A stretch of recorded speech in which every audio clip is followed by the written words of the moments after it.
real closer to Davies than Barcelona.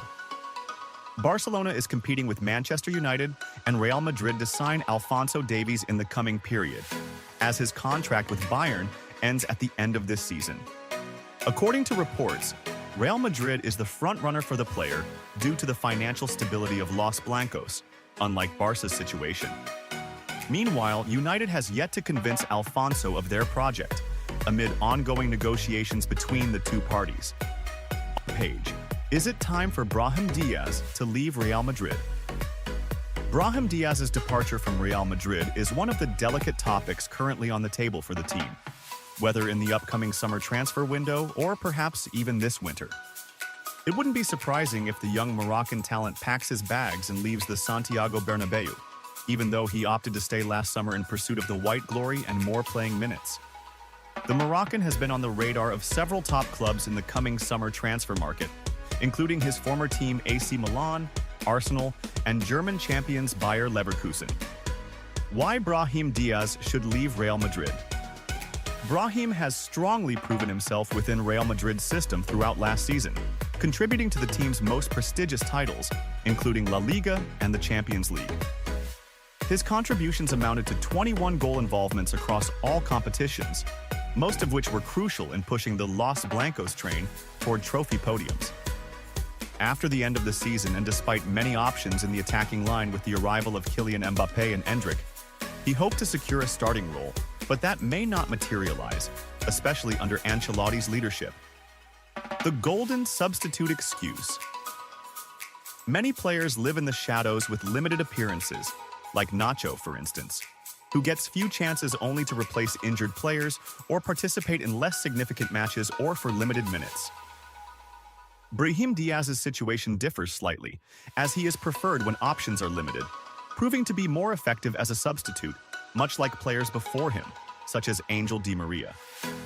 Sports analysts argue that Brahim is capable of proving himself as a starter, and a club like Arsenal, at the request of their coach Arteta, could guarantee him that, as reported by Team Talk. Tensions in the dressing room. Recent tensions in the Real Madrid dressing room could also be one of the reasons pushing Diaz toward leaving the Royal Club. The situation flared up between the players and the coaching staff after the loss in El Clasico, with rumors of Perez's frustration due to Ancelotti not giving more opportunities to young players. With major clubs interested in his services and his desire for more playing time to ensure his growth, his departure toward a new destination in the coming days is likely. Real Madrid duo behind Endrick's exclusion from Brazil. Vinicius and Rodrigo are the reason. Diaz Jr., the coach of the Brazil national team, has excluded Real Madrid's Endrick Felipe from the squad for the international break in November. Brazil is set to face Venezuela on the 14th of November and host Uruguay on the 20th of November in the South American qualifiers for the World Cup. Endrick's exclusion from the upcoming Brazil camp follows his recent poor performances with the Seleção in the 2024 World Cup qualifiers. Diaz Jr. explained the reasons for Endrick's exclusion, stating in a press interview, "We don't have time for training or to bring players back to full fitness." He added, "The most important thing for me is whether the players are performing well with their clubs or not. That's the question that needs to be answered for a player to join the squad." Diniz's comments hinted that Endrick's exclusion may be due to his lack of regular playing time with Real Madrid since joining the team in the summer transfer window. Vinicius and Rodrigo to blame.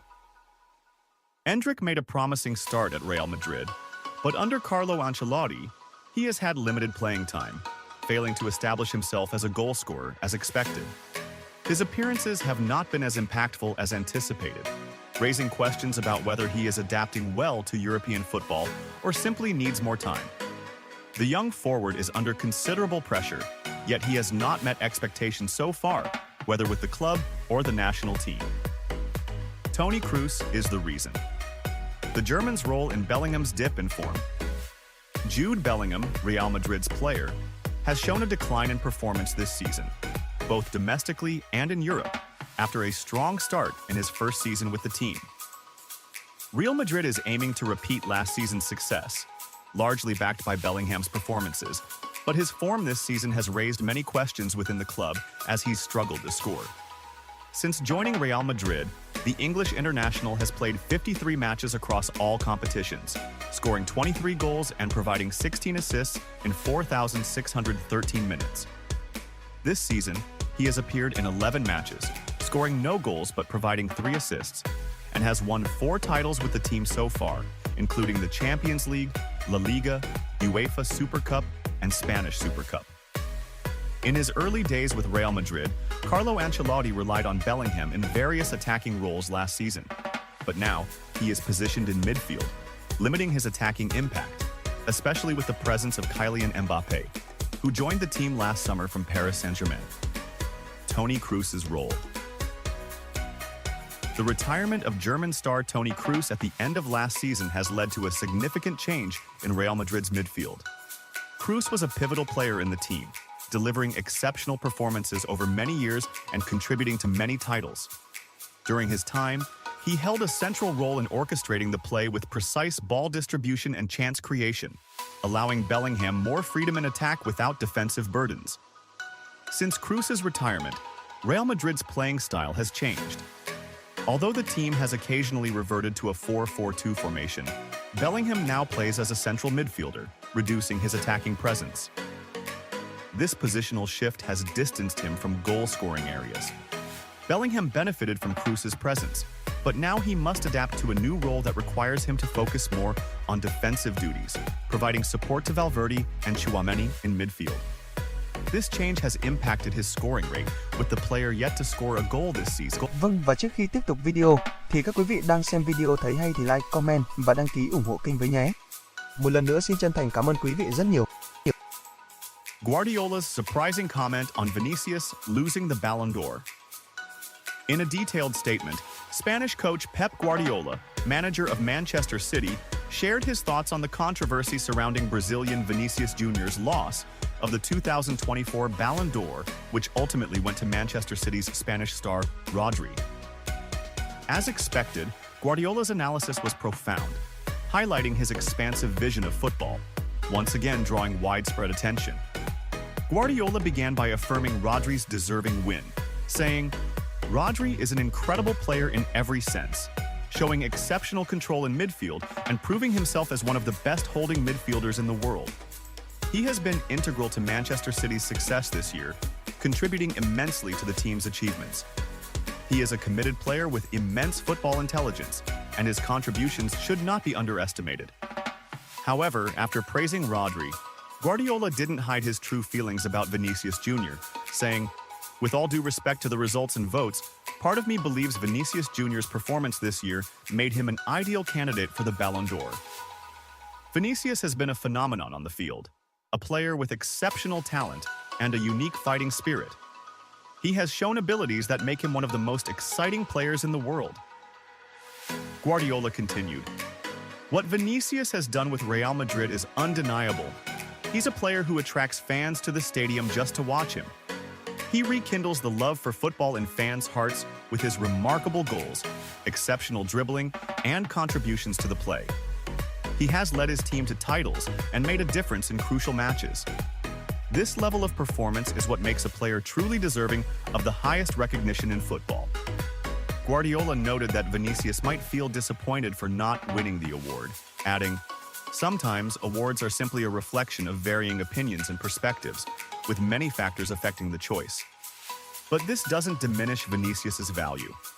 He's a player who makes a difference with his performance, brings joy to fans, and impresses with his high level of consistency in every match." Guardiola didn't stop at praising Vinicius. He went further, describing his impact on a global scale, saying, "When you see a player like Vinicius excelling in major games, you realize football is not just a game. It's an art and emotion translated into amazing actions on the field." Vinicius embodies this idea in every detail, and what he has offered this season reflects his unique style in bringing smiles to fans' faces around the world. Despite his support for Rodri, Guardiola hinted at a point worth considering. "If you ask me, I'd say individual awards in football should always go to those who create unforgettable moments, and Vinicius certainly did that. What he delivers in matches isn't just stats or figures. It's a special magic that sticks in the memory and resonates with everyone watching the game." Guardiola elaborated on the importance of recognizing unique talents. Players like Vinicius aren't born every day. They're creative, capable of changing the course of matches in an instant, and they are the essence of excitement in this sport. Vinicius is one of these players, proving himself as a global star with a very bright future, even if he wasn't honored with awards this time.